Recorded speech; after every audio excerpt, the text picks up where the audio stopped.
పరిణయం chapter 73. Party ముగిసిన తర్వాత అందరూ బయటికి వెళ్తూ ఉంటారు. సరియు ముందుగా వెళ్ళిపోతుంది. ఆమె వెనుకే అమూల్య కూడా నెమ్మదిగా నడుచుకుంటూ బయటికి వస్తుంటే అకస్మాత్తుగా కొంతమంది వ్యక్తులు వచ్చి ఆమెను చుట్టుముట్టి కిడ్నాప్ చేయాలని చూస్తారు. అమూల్య మాత్రం వాళ్ళందర్నీ చితక్కొడుతూ శివంగిలా వారిపై తిరగబడుతుంది. అలా చివరికి తనను కిడ్నాప్ చేయించింది ఎవరో అని చూస్తే అక్కడ నిలబడి ఉన్న నాగేంద్రను చూసి అమూల్య వ్యంగ్యంగా నవ్వుతూ, "ఓ, మీరు ఇంకా నాతో గొడవ పడాలనుకుంటున్నారా?" అని అంటుంది. ఆ మాటకి నాగేంద్ర కోపంగా, "నీకెంత ధైర్యం ఉంటే నన్ను మా అన్న ముందు చెడ్డవాడిని చేస్తావ్?" అని అంటూ అమూల్య గొంతు పట్టుకుని నులిమేందుకు ప్రయత్నిస్తాడు. అమూల్య కొద్దిసేపు గిలగిలలాడినా వెంటనే తన శక్తిని కూడదీసుకుని నాగేంద్ర నుంచి విడిపించుకుని అతన్ని లాగి ఒక చెంప దెబ్బ కొడుతుంది. "ఏరా, నువ్వే తప్పు చేసి పైగా అందరి మీద నిందలు వేస్తూ ఉంటే నేను చూస్తూ ఊరుకుంటానని అనుకున్నావా? గుర్తుపెట్టుకో, అమూల్య ఇక్కడ. నువ్వెక్కడ ఎవరితో ఎలా ఉన్నా సరే అది నాకు అనవసరం. కానీ నువ్వు నాతో ఒళ్ళు దగ్గర పెట్టుకుని లేకపోతే మాత్రం అప్పుడు చూపిస్తాను నేనంటే ఏంటో" అంటూ కోపంగా అంటుంది. నాగేంద్ర, "ఓ, అంటే నీకు నా నిజస్వరూపం తెలుసన్నమాట" అని అడుగుతాడు. అమూల్య, "తెలుసు, నీ గురించి అన్నీ తెలుసు. నువ్వు చేసే బొక్కలు తెలుసు, కంపెనీలో చేసే మోసాలు, కుట్రలు, కుతంత్రాలు అన్నీ నాకు తెలుసు. So what? అయితే ఏంటి? ఇప్పుడు నన్ను ఏం చేయమంటావు?" అని ధైర్యంగా అంటుంది అమూల్య. ఆ మాటకి నాగేంద్ర గట్టిగా నవ్వుతూ, "సూపర్!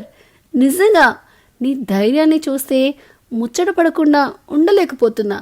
నా గురించి ఇన్ని తెలిసి ఉన్నావు కాబట్టి నీకు ఒక ఆప్షన్ ఇస్తా. ఒకటి, మీ కంపెనీ నువ్వు సంపాదించింది అన్నీ వదిలేసి ఇక్కడి నుంచి వెళ్ళిపో. అప్పుడు నిన్ను ప్రాణాలతో వదిలేస్తా. లేదంటే నా గురించి అందరికీ చెబుతాను, నిజం బయట పెడతాను అని అనుకుంటే సరే, ట్రై చేసుకో.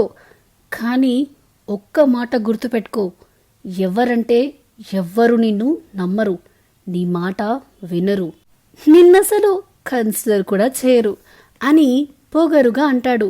ఆ మాటకి అమూల్య గట్టిగా నవ్వుతూ, "నీ గురించి నీకంత ఓవర్ కాన్ఫిడెన్స్ ఉందేంట్రా?" అని వ్యంగ్యంగా అంటుంది. నాగేంద్ర కళ్ళెర్రబారుతూ పళ్ళు బిగించి, "ఏయ్" అని కోపంగా గర్జిస్తాడు. అమూల్య, "మూసుకోరా, నువ్వెలాంటి వాడివో, నీ జీవిత చరిత్ర ఏంటో నాకు తెలిసిన రోజు నుంచే నీకు విలువ ఇవ్వడం మానేశాను.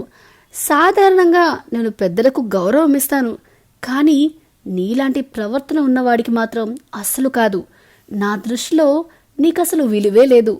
జస్ట్ లైక్ దిస్" అంటూ తన చుట్టూ ఒక వెంట్రుకను పీకి గాల్లో వదిలేస్తుంది.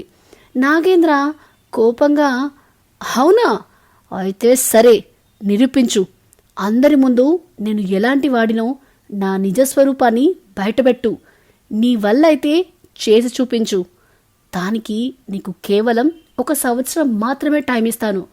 ఒకవేళ నీ వల్ల కాలేదు, కుదరలేదు అని ఒప్పుకుంటే మాత్రం అప్పుడు నువ్వు నా చేతిలో చచ్చిపోతావు.